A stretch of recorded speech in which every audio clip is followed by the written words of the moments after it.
ನಮಸ್ಕಾರ ಸ್ನೇಹಿತರೆ, ಇಲ್ಲಿ ಸಚಿವೆ ಲಕ್ಷ್ಮಿ ಹೆಬ್ಬಾಳ್ಕರ್ ಅವರು ರಾಜ್ಯದ ಮಹಿಳೆಯರಿಗೆ ಭರ್ಜರಿ ಬಂಪರ್ ಗುಡ್ ನ್ಯೂಸ್ ಅನ್ನು ಕೊಟ್ಟಿದ್ದಾರೆ. ಹೌದು ಸ್ನೇಹಿತರೆ, ಇವತ್ತು ಸೋಮವಾರ ತಾರೀಕು 24ರಂದು ಬೆಳಿಗ್ಗೆ 11:30ಕ್ಕೆ ರಾಜ್ಯದ ಮಹಿಳೆಯರ ಬ್ಯಾಂಕ್ ಅಕೌಂಟ್ಗೆ 14ನೇ ಕಂತಿನ ಹಣ ಜಮಾ.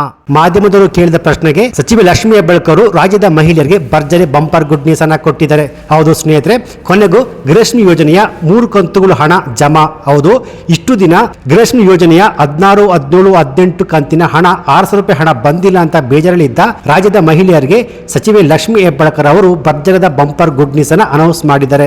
ಹೌದು ಸ್ನೇಹಿತರೆ, ಸೊ ಇಲ್ಲಿ 16, 17, 18ನೇ ಕಂತಿನ ಹಣ ಅಂದ್ರೆ ನವೆಂಬರ್, ಡಿಸೆಂಬರ್, ಜನವರಿ ತಿಂಗಳ ಒಟ್ಟಾರೆ 600 ರೂಪಾಯಿ ಕಂತು ಹಣ ನಿಮ್ಮ ಬ್ಯಾಂಕ್ ಖಾತೆಗೆ ಜಮಾ. ಸೊ ಹಾಗಾದ್ರೆ ಈ 3 ಕಂತುಗಳ ಹಣ ಯಾವಾಗ ಬರುತ್ತೆ, ಯಾವೆಲ್ಲ ಮಹಿಳೆಯರಿಗೆ, ಯಾವ್ಯಾವ ಜಿಲ್ಲೆಗಳಿಗೆ ಒಟ್ಟಾರೆ 600 ರೂಪಾಯಿ ಹಣ ಬರುತ್ತೆ ಅಂತ ಖುದ್ದಾಗಿ ಸಚಿವೆ ಲಕ್ಷ್ಮಿ ಹೆಬ್ಬಾಳ್ಕರ್ ಅವರೇ ಲೇಟೆಸ್ಟ್ ಇಂಪಾರ್ಟೆಂಟ್ಸ್ ಮಾಹಿತಿಯನ್ನು ಅಪ್ಡೇಟ್ಸ್ ಮಾಡಿದ್ದಾರೆ.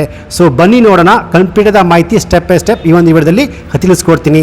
ಬನ್ನಿ ವಿಡಿಯೋವನ್ನು ಶುರು ಮಾಡೋಣ. ಅದಕ್ಕಿಂತ ಮುಂಚೆ ನೀವಿನ್ನು PKV ಕನ್ನಡ ಯೂಟ್ಯೂಬ್ ಚಾನಲ್ಗೆ ಸಬ್ಸ್ಕ್ರೈಬ್ ಮಾಡಿಲ್ಲ ಅಂದ್ರೆ ದಯವಿಟ್ಟು ಇಲ್ಲಿ ಕಾಣುವಂತ ಸಬ್ಸ್ಕ್ರೈಬ್ ಬಟನ್ ಪ್ರೆಸ್ ಮಾಡಿಕೊಳ್ಳಿ. ಹಾಗೆಯೇ ಪಕ್ಕದಲ್ಲಿ ಬರುವಂತ ಬೆಲ್ ಬಟನ್ ಒತ್ತಿ. ಸೊ ನಾನು ಯಾವುದೇ ಒಂದು ವಿಡಿಯೋವನ್ನು ಅಪ್ಲೋಡ್ ಮಾಡಿದಾಗ ನೀವು ನೋಡಬಹುದು.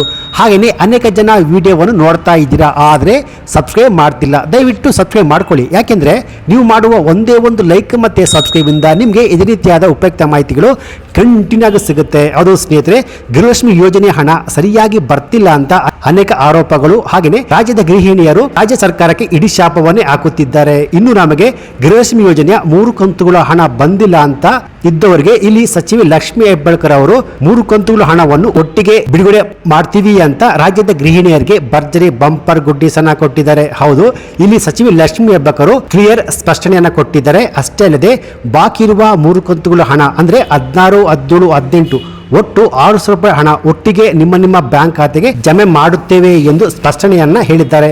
ಹೌದು ಸ್ನೇಹಿತರೆ, ಸ್ವತಃ ಮಹಿಳಾ ಮತ್ತು ಮಕ್ಕಳ ಕಲ್ಯಾಣ ಇಲಾಖೆ ಸಚಿವರಾದ ಲಕ್ಷ್ಮಿ ಹೆಬ್ಬಾಳ್ಕರ್ ಅವರೇ ನನಗೆ ಆಕ್ಸಿಡೆಂಟ್ ಆದ ಮೇಲೆ ಸ್ವಲ್ಪ ತಡವಾಗಿದೆ, ಫೈನಾನ್ಸ್ ಡಿಪಾರ್ಟ್ಮೆಂಟ್ಗೆ ಫೋರ್ಸ್ ಮಾಡ್ತೀವಿ, ಆದಷ್ಟು ಬೇಗ ಹಣ ಕೊಡಿ ಅಂತ ಆರ್ಥಿಕ ಇಲಾಖೆಗೆ ಮನವರಿಕೆ ಮಾಡ್ತೀವಿ. ತಡವಾದ್ರೆ ರಾಜ್ಯದ ಮಹಿಳೆಯರಿಗೆ ತೊಂದರೆ ಆಗುತ್ತೆ ಅಂತ ಹೇಳ್ತಾನೆ ಇರ್ತೀವಿ. ಮುಖ್ಯಮಂತ್ರಿಗಳ ಗಮನಕ್ಕೂ ಕೂಡ ತಂದಿದ್ದೇನೆ. ಇಲ್ಲಿ ಫೈನಾನ್ಸ್ ಡಿಪಾರ್ಟ್ಮೆಂಟ್ ಇಂದ ಹಣ ಪ್ರೋಸೆಸ್ ಆಗುವ ಪ್ರಕ್ರಿಯೆ ಸ್ವಲ್ಪ ತಡವಾಗಿದೆ.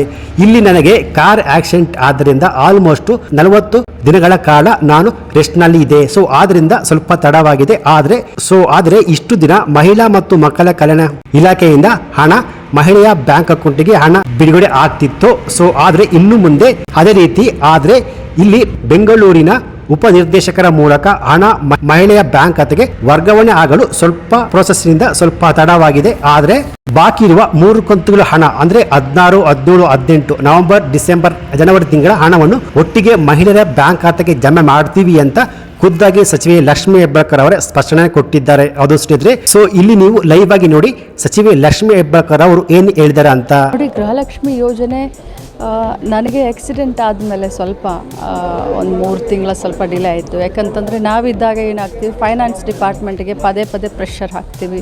ಫೈನಾನ್ಸ್ ಡಿಪಾರ್ಟ್ಮೆಂಟಿಗೆ ನಮ್ಮ ಗೃಹಲಕ್ಷ್ಮಿ ಹಣ ಕೊಡಲಿಲ್ಲ ಅಂತಂದರೆ ಮಹಿಳೆಯರಿಗೆ ತೊಂದರೆ ಆಗುತ್ತೆ ಅಂತ ನಾವು ಪದೇ ಅವ್ರಿಗೆ ಜ್ಞಾಪಿಸ್ತಾ ಇರ್ತೀವಿ, ಹೋಗ್ತಾ ಇರ್ತೀವಿ, ಭೇಟಿ ಕೊಡ್ತಾ ಇರ್ತೀವಿ, ಮುಖ್ಯಮಂತ್ರಿಗಳ ಗಮನಕ್ಕೆ ತೆಗೆದುಕೊಂಡು ಬರ್ತಾ ಇರ್ತೀವಿ. ಇದು ದುರ್ದೈವ, ಆಕ್ಸಿಡೆಂಟ್ ಆದಮೇಲೆ ಸುಮಾರು ಒಂದು 40 ದಿನ ನಾನು ಈ ರೀತಿ ಸ್ವಲ್ಪ ಇದಾಗಿರೋದ್ರಿಂದ ಸ್ವಲ್ಪ ಕುಂಠಿತ ಆಯಿತು. ಅದರ ಜೊತೆಯಲ್ಲಿ ಇಷ್ಟು ದಿನ ನಾವು ನಮ್ಮ ಡಿಪಾರ್ಟ್ಮೆಂಟ್ನಿಂದ ನಾವು ಹಣವನ್ನು ಬಿಡುಗಡೆ ಮಾಡ್ತಾಯಿದ್ವಿ. ಈಗಲೂ ಕೂಡ ತಾಲೂಕ್ ಪಂಚಾಯತಿ, ಬರೀ 4 ತಾಲೂಕ್ ಪಂಚಾಯತಿ, ಬ್ಯಾಂಗ್ಳೂರು ಹತ್ತಿರ ಇರುವಂಥ 4 ತಾಲೂಕ್ ಪಂಚಾಯತಿಗೆ ದುಡ್ಡನ್ನು ಹಾಕಿ ಅಲ್ಲಿಂದ ನಮ್ಮ CDPOಗಳ ಮುಖಾಂತರ ಸೇಮ್ ಚಾನಲ್ ನಾವು ದುಡ್ಡನ್ನು ಬಿಡುಗಡೆ ಮಾಡಲಿಕ್ಕೆ ಸ್ವಲ್ಪ ಹೆಚ್ಚು ಕಡಿಮೆ ಆಯಿತು. ಬಟ್ ಈಗೆಲ್ಲ ನಾವು ಸುರಳಿತ ಮಾಡಿದ್ದೀವಿ.